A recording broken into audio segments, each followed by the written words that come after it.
mga kabataan natin ay naggagabayan hindi lamang ng kanilang mga magulang kung hindi sa kanila mismong paaralan.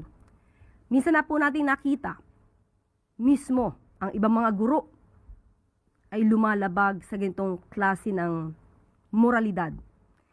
Bakit kayo nagagalit kayo si Claire Castro? Maraming nagagalit sa kanya dahil sa sinabi niya at kinull out niya yung mga teacher na dapat ang mga teacher natin ay magturo ng good manners and right conduct sa mga estudyante. Ano ang mali doon?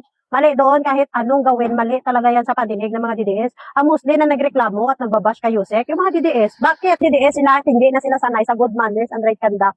Wala na sa kanila yun. Inauso sa mga DDS ang magandang asal, kaya nagagalit sila kay si Claire Castro. Kung ikaw DDS ka, ayaw mo kinukull out ang mga teacher natin at gusto mo maging bastos ang mga teacher natin sa Pilipinas, dapat sa'yo i-enroll mo yung mga anak mo sa mga teacher na ganyan ang ugali, na mga balasubas at bastos. Doon mo i-enroll yung anak mo. Kung ayaw mo pala na ang mga teacher natin ay magiging role model at magtuturo ng good manners and right conduct sa kabataan. Noon pa man meron tayong values ed or GMRC na subject sa Pilipinas. Noon pa yan, meron na yan. Tapos ngayon nagagalit kayo kung kinukull out yung mga teacher natin. Anong mali? Walang mali doon. Ang mali yung mga utak nyo kay mga kukukuka mo. Diba?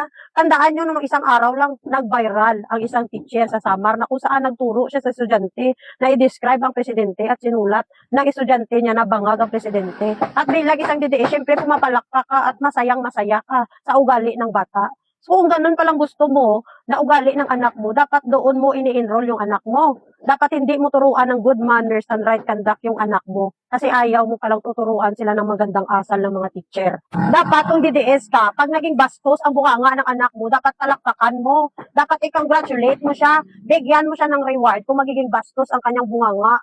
Dapat ganun ang gawin mo. Kasi ayaw mo pala na tinuturuan ng teacher ang anak ng magandang asal. Di ba? So dapat palakpakan mo yung anak mo kung balasubas yung anak mo. Yun pala yung gusto nyo di ba?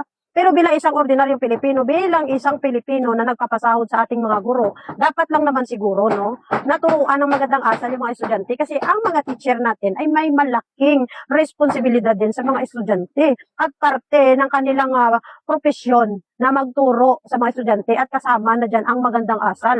Kaya nga may values education sa ating mga paaralan, hindi nawawala yan. Natin, ang mga guro natin ay pangalawang magulang natin yan.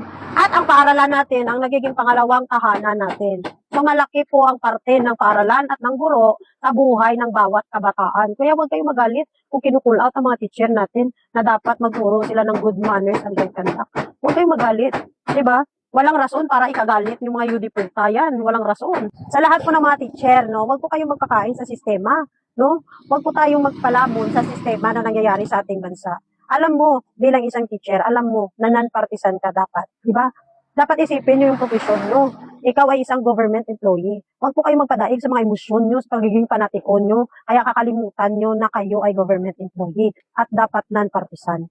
Diba? Tapos pag na-call out kayo, pag may mali kayong ginawa, pag kinull out kayo, magagalit kayo. Huwag ganun, mga ma'am, mga sir.